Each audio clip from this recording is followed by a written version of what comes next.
హృదయంపై ధ్యానం అంటే హృదయంలో దివ్యజ్యోతి ఉందని భావించడమే.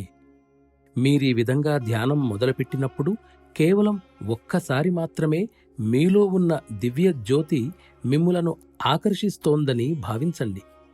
ధ్యానంలో ఉండగా మరే ఇతర ఆలోచనలు వచ్చినా లక్ష్యపెట్టకండి. వాటిని వస్తే రానివ్వండి. మీ పనిలో మీరు నిమగ్నులై ఉండండి. సహజంగా అనువైన భంగిమలో ఉదయం 1 గంటసేపు కూర్చోండి. ఈ పద్ధతిలో గల తత్వం ఏమిటో మీకు వెల్లడి అవుతుంది. మీరు కేవలం ధ్యానించాలి అంతే. ధ్యాన సమయంలో వచ్చే ఆలోచనలతోనూ భావాలతోనూ మీరు సంఘర్షణ పడకూడదు. ఏకాగ్రత ధ్యాన ఫలితంగా వస్తుంది.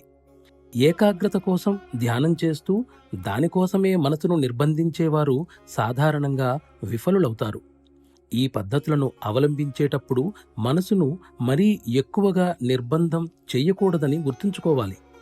కేవలం మామూలుగా కూర్చోవాలి. సహజమైన రీతిలో అనువైన భంగిమలో ఉదయం 1 గంటసేపు కూర్చోండి. ఉదయాన్నే తెల్లవారుజామున కూర్చుంటే మంచిది. అది సాధ్యపడకపోతే అభ్యాసి తనకు అనుకూలమైన ఏ నియమిత సమయంలోనైనా కూర్చోవచ్చు. బాహ్య విషయాల వల్ల కలత చెందకుండా మీ పనిని మీరు కొనసాగించాలి.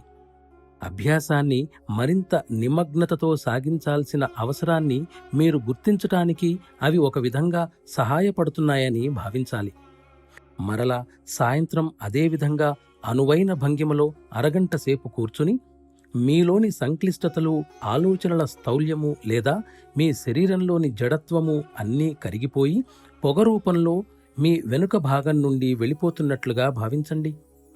ఇది మనసు నిర్మలం కావటానికి సహాయపడి మాస్టర్ యొక్క గొప్ప ప్రభావాన్ని గ్రహించగలిగే సామర్థ్యాన్ని మీలో పెంచుతుంది. మీరు అనవసర విషయాల నుండి విముక్తులైన తరువాత చక్రాలను, వాటి ఉపబిందువులను శుభ్రపరిచి జాగృతం చేయడం వలన మనం ఇంకా పైపైకి వెళ్లడం సాధ్యపడుతుంది. కానీ దీనికోసం అభ్యాసి తాను స్వయంగా చేయవలసిందేమీ లేదు. ఇది కేవలం మాస్టర్ మాత్రమే చూసుకోవలసిన విషయం.